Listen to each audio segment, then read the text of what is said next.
Hi friends, ఎలా ఉన్నారు? అందరూ బాగున్నారా? సౌదీలో ఒక సౌదీ కుటుంబం నీరు ఆహారం లేకుండా 24 గంటల పాటు ఎడారిలో చిక్కుకొని చాలా కష్టాలు పడడం అయితే జరిగింది. ఎందుకు వాళ్ళు ఎడారికి వెళ్లాల్సి వచ్చింది, అక్కడికి వెళ్ళిన తర్వాత వాళ్ళకి ఏం ప్రాబ్లం జరిగింది ఏంటి అనేది ఈ వీడియోలో మనం తెలుసుకుందాం. వీడియోని అయితే అందరూ లైక్ చేయండి, కొత్త వాళ్ళు ఎవరైనా చూస్తుంటే సబ్స్క్రైబ్ చేసుకోండి. ఇంకా వీడియోలోకి వెళ్ళిపోదాం. గల్ఫ్ కంట్రీల అతి పెద్ద కంట్రీ వచ్చి సౌదీ అరేబియా. సౌదీ అరేబియా అనేది చాలా పెద్దది. అక్కడ ఊర్లు కూడా ఎలా ఉంటాయంటే మన ఇండియాలో లాగా అక్కడొక ఊరు, అక్కడొక సిటీ, అక్కడ ఒక ఊరు, ఒక్కొక్క తానైతే 10 ఇండ్లు 20 ఇండ్లు కూడా కట్టుకొని ఉంటారు సౌదీలో.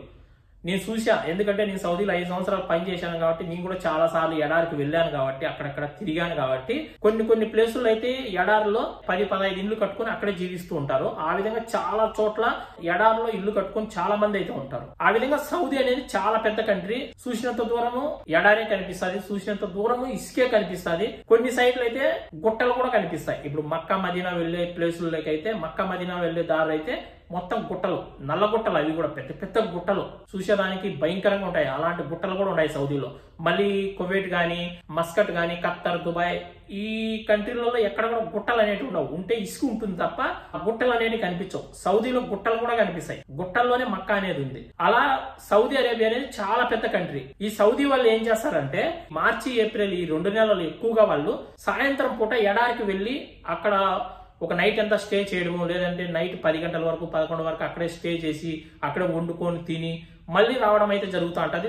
చాలా మంది సౌదీ వాళ్ళు ఈ విధంగా చేస్తూ ఉంటారు. అట్లాగా వీళ్ళు కూడా వాళ్ళ కుటుంబంతో కలిసి ఎడారికి వెళ్ళడం అయితే జరిగింది. వాళ్ళు ఉన్న సిటీని వదిలి 50 కిలోమీటర్ల దూరం అయితే వెళ్ళిపోవడం అయితే జరిగింది. వాళ్ళు వెళ్లే సమయంలో కార్ అనేది ఇసుకలో ఇరక్కపోవడం జరిగింది. అంటే అక్కడ ఇసుక ఎలా ఉంటుందంటే నున్నగా ఉంటది. మనం జల్లిపోసిన ఇసుక కంటే కూడా ఇంకా నున్నగా ఉంటది. ఈ గల్ఫ్ కంట్రీలు అన్ని కూడా ఇసుక అనేది చాలా నున్నగా ఉంటది ఎడారిలో. ఆ ఇసుకలో వాళ్ళు వెళ్లే వెహికల్ ఇరక్కపోవడం జరిగింది. అట్లా వెనక్కి రాలేకపోయారు, అట్లా ముందుకు వెళ్ళలేకపోయారు. ఇంకెవరికైనా ఫోన్లు చేద్దాం అనుకుంటే ఫోన్లు కూడా పనిచేయలేదు. అక్కడ నెట్వర్క్ అనేది లేదు, వాళ్ళకు సిగ్నల్స్ అనేవి లేవు.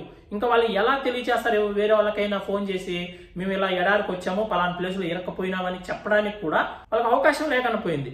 అదే సిగ్నల్స్ అన్నా ఉండింటే వాళ్ళ లొకేషన్ అన్నా వాళ్ళకి సెండ్ చేసి మేము పలానా ఏరియాలో పలానా ప్లేస్ లో మా కారు ఇరక్కపోయిందని ఫోన్ చేసి చెప్పేవాళ్ళు. వాళ్ళు వచ్చి వాళ్ళను కాపాడుకునేవాళ్ళు, సేవ్ చేసేవాళ్ళు. వాళ్ళకి తినడానికి తిండి లేదు, తాగడానికి నీళ్లు లేవు. 24 గంటల పాటు వాళ్ళు కారు ఎడేటర్ ఉంటది కదా, ఆ ఎడేటర్ నీళ్లు తాగుతూ ఆ ఎడారిలో ఉన్న చిన్న చిన్న చెట్లు ఆకులు, అంటే చిన్న చిన్న చెట్లు ఉంటాయి, గొబ్బు చెట్లు అన్ని ఉంటాయి ఇక్కడ. మన ఇండియాలో లాగా మంచి మొక్కలు కూడా ఏముండవు, మంచి చెట్లు కూడా ఏముండవు, పనికిరాని చెట్లు ఉంటాయి ఇక్కడ.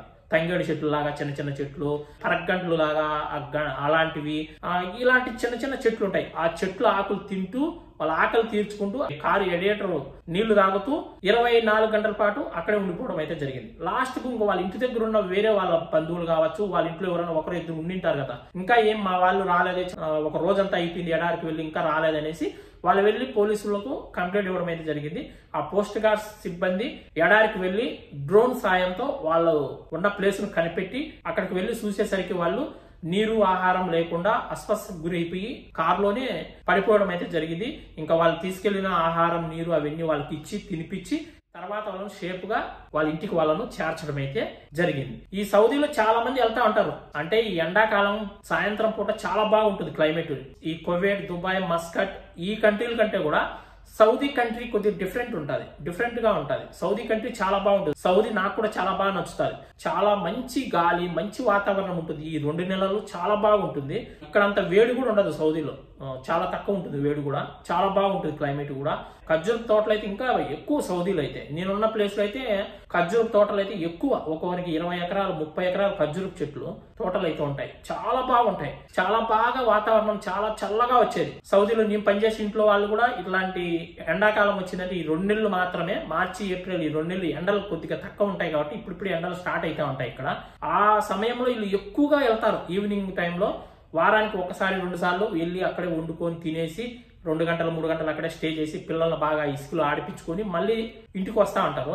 ఆ విధంగా వీళ్ళు కూడా పోయి ఒక నైట్ అంతా అక్కడే స్టే చేసి వద్దామనేసి ఎడారికి బయలుదేరడం అయితే జరిగింది. వెళ్లే దారిలో వీళ్ళ కార్ అయితే స్లిప్ అయిపోయి ఇరకపోవడం జరిగింది. ఇరకపోయి వాళ్ళు లేనిపోని కష్టాలు పడి లాస్ట్కి ఏదో విధంగా ప్రాణాలతో అయితే బయటపడ్డారు. ఇంకొక రోజు కన్నా లేట్ అయిందంటే ప్రాణాలు కూడా పోయేవి.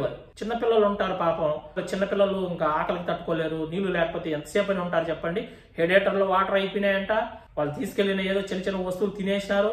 ఇంకా లాస్ట్ ఏమీ లేకుండా చెట్లు ఆకులు తింటూ ఆ ఎలివేటర్ నీళ్లు తాగుతూ అక్కడే ఉండడం అయితే జరిగింది. ఏదో ఒక విధంగా కోస్ట్ గార్డ్ సిబ్బంది వెళ్లి వాళ్ళను రక్షించి వాళ్ళ ఇంటికి వాళ్ళను సేఫ్ గా చేర్చడం అయితే జరిగింది. ఆ సౌదీలో పనిచేసే డ్రైవర్లు కూడా చాలా మంది ఆ సౌదీ వాళ్ళని తీసుకుని ఎడారికి వెళ్తా ఉంటారు. వెళ్ళేటప్పుడు కొద్దిగా గుర్తు పెట్టుకోండి, మనం ఏ రూట్ లో వెళ్తున్నాం, ఎక్కడికి వెళ్తున్నాం, ఏంటి అనేది ఖచ్చితంగా లొకేషన్ సెండ్ చేస్తా ఉండండి. కొంత దూరం వెళ్ళిన తర్వాత వేరే వాళ్ళకి లొకేషన్ సెండ్ చేసి పెట్టుకుంటా ఉండండి. నేనైతే అలానే చేసేది.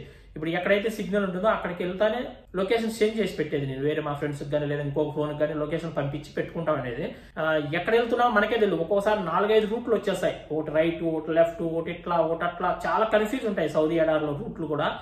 అట్లా వీళ్ళు కూడా చాలా దూరం మేము వెళ్ళిపోయినట్టున్నది, వెళ్ళిపోయి ఇరకపోయినారు. ఓకేనా ఫ్రెండ్స్, ఈ వీడియోని అయితే లైక్ చేయండి. ఇలాంటి వీడియోస్ కోసం మన ఛానల్ సబ్స్క్రైబ్ చేసుకోండి ఫ్రెండ్స్. ఇంకా ఎవరైనా సబ్స్క్రైబ్ చేసుకోకుండా ఉంటే మరొక మంచి వీడియోతో మళ్ళీ కలుస్తున్నాం. అందరికి బై ఫ్రెండ్స్, జై హింద్.